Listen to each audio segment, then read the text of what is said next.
The Nokia 3310 finally has a competitor that isn't a cement block. Guys, I wanted to share a collection of awesome Apple news in one little video for you, starting with the fact that an iPhone 4 was found 6 months after it was submerged in an icy frozen lake, and it still worked. That's just incredible. When I went looking for my Apple Watch that I lost maybe 3-4 months before, we went scuba diving, tried to find it. Unfortunately, all we found was a rusty Davy Jones skateboard. So there's a lot of shopping carts, lots of bikes, which I assume they're stolen. Lots of road signs. What kind of road signs? Like stop? No, mostly like no parking and stuff. Oh, no parking. So we weren't able to find the actual watch, which one day, if that lake dries out, I'm gonna go and metal detect and find it 30-40 years into the future and make a video about it, hopefully. Anyways, so I just wanted to share a collection of the coolest Apple news, basically everything that's going on right now that I couldn't make individual videos about. I made one of these videos already. You guys liked it. You said make more, so here I am. Let's talk about the world of Apple and what's going on in it right now. So starting with that iPhone 4. So basically this guy Michael was fishing, temperature below 25 in the ice, and it was on his lap. iPhone 4 fell into the water. Now it was in an OtterBox case, which by the way is not waterproof. It didn't say what depth it was at, that we don't really know, but we know that 6 months it was submerged in a frozen icy lake, and when it was drained due to issues with the actual lake, it was working. He plugged it in, and before you know it, it's powering on. You can of course tell that it has water damage to it, but that's just quite amazing. Maybe I should take an iPhone and drop it into a lake somewhere, maybe iPhone 7, come back half a year and see how it does. I think that'd be an interesting test. It'd just be really, really, really, really long to make. Oh.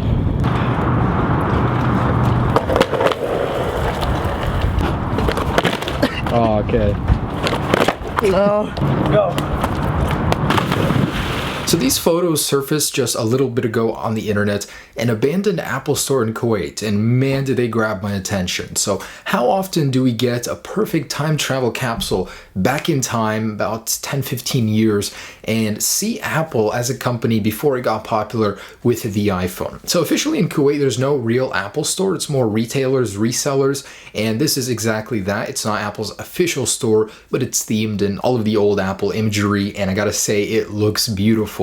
I want to go there. I even considered booking a ticket to fly down there, find this place, and maybe even find my way in somehow. Then I did some research and realized, first off, these pictures were taken back in 2005. Who knows what the fate of this store is now? And by the way, I'll link the source down below. 2, Kuwait is a very tricky country. If you get caught stealing or trespassing in an attempt to get some sort of data like this, like some sort of footage, that in a way is breaking their robbery law. And that's punishable up to 2 years in prison. It doesn't matter if you steal some AA batteries or a gold chain. Same punishment applies. And that's a little scary, so I'm not putting my life on the line for that. Anyways, thought that was really, really cool. It's like time travel back to see Apple in those years. Man, I'm actually kind of sad about this one.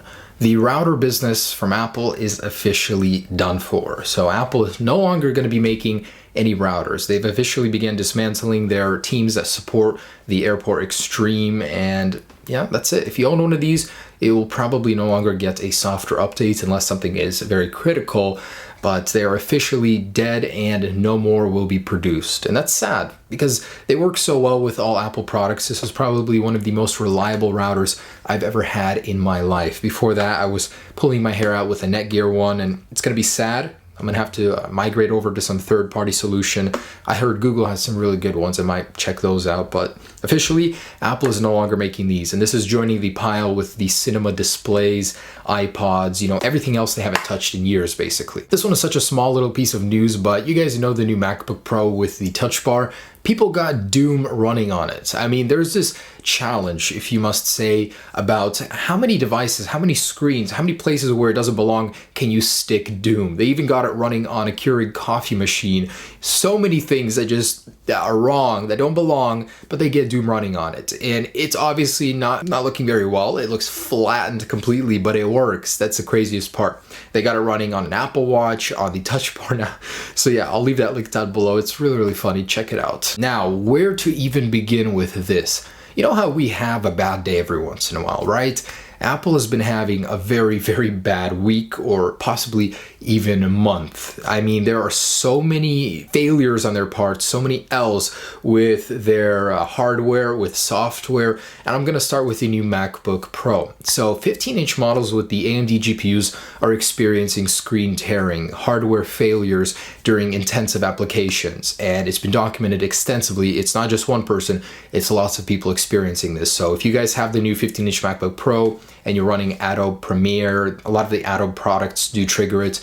So I'm sure it can be fixed with software, but the GPU is actually failing during intensive tasks and you can't see what you're doing on your display. And Apple did open up 2 brand new repair programs for the iPhone. So the first one for the iPhone 6s. For the people here that are watching that don't know about it, basically, if your iPhone 6s randomly turns off after getting to about 40 to 30% battery, you guys are entitled to a free battery replacement. Also, touch disease. I never officially talked about that on this channel, but it's a pretty big deal. So I'll tell you my experience with it. In case you guys don't know, it's basically where your iPhone starts flickering, the display becomes unresponsive, you get lines in the LCD, and I've had it 3 times on my old iPhone 6 Plus. So the first time it happened, it wasn't really known. I went in, got a replacement. And the worst thing about it is, when you guys are experiencing an issue, you go into Apple and you can't reproduce it. You can't show it to them. That was me literally like all 3 times. And it would be so annoying because I'd be using my iPhone, I couldn't use it. It'd start flickering, get lines, it'd go gray. It would be frustrating. Anyways, all 3 times they replaced it, no problems. There was one time I had a very hard time convincing them that I wasn't crazy, that it was actually happening. The fact is, it's such a persistent problem and it's Apple's hardware failure problem. It's not our problem as consumers, the fact that our phones are freaking out at us. But the worst thing is this recall program, repair program, Apple is charging you $150 for their own failure. I think this should be a program that should be absolutely free because it's not our fault, but Apple is charging us for that. And eventually Apple replaced my phone completely. They just got tired of fixing the screen. For you guys that are experiencing it, I'm sorry, I think that's really, really unfair of Apple, to be honest, because I would have been upset if I had to pay $150 back then. Now, where to begin on software? It feels like I'm having deja vu, to be honest. Like, this is 2015 all over again. There is iOS bypass. There is a link you can send to people that will glitch and crash your phones. There is another animation glitch that was found last year that would remove animations, although it's only on 2 phones nowadays.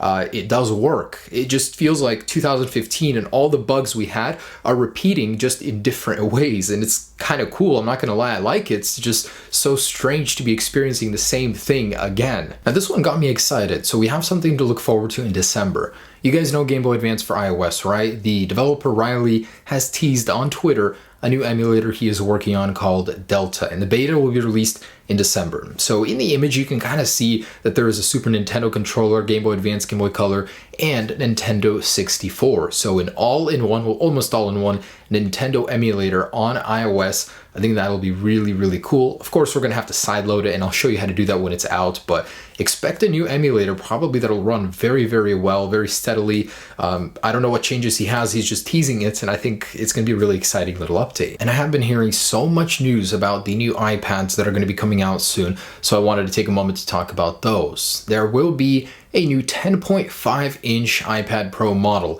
which will replace the current Pro 9.7 that we have. So this is confirmed by Ming-Chi Kao. He's saying that there will be 3 new models of the iPad coming early 2017. So this 10.5-inch that will replace last year's iPad Pro, or this year's. The iPad Pro will receive a new upgrade as well. It'll receive the same screen size, all that. It'll just have the new A10X processor, which will also be in the 10.5-inch iPad. And who knows what other updates there will be there. Hopefully they're going to cross the gap between the regular Pro and the larger Pro, because there's a big difference in features which, depending on which iPad you get. The larger iPad Pro has USB 3.0 charging. The smaller one has the P3 color gamut and the True Tone display, and those features aren't shared on both, which is a little confusing for consumers. So anyways, the big iPad 12.9 inches is getting a speed bump. Basically, the iPad Pro in 10.5 inches is going to happen. It'll look very clean. And then the older iPad 9.7 inches will receive an update. It'll be more of a budget iPad, basically for a cheaper price. It'll have the same processor as the iPad Pro right now, the A9X, except it'll compete with more lower-end Samsung tablets. Then the iPad mini, no word on that. No analyst is really talking about it. We don't know if it'll receive an update of any sort. Nothing about the iPad mini, but the iPad is getting an overhaul. Basically, new design, new display size, and we'll learn more about it early 2017. All right, there it is. So that's what's going on right now in the world of Apple. Kind of interesting. I hope you enjoyed this little video. If you want me to make this a weekly thing at the end of the week, just talk about all these little things, let me know. I know you guys wanted me to make another one, but as far as continuing this, how far should I take it? Let me know, guys. Anyways, I think it's kind of cool to talk to you about these things that I usually wouldn't in other videos. Stay tuned for more videos. Hopefully tomorrow Apple releases iOS 10.2. Would be a nice update. Would fix a lot of their software problems right now, that's for sure. I'll keep you guys updated. Peace.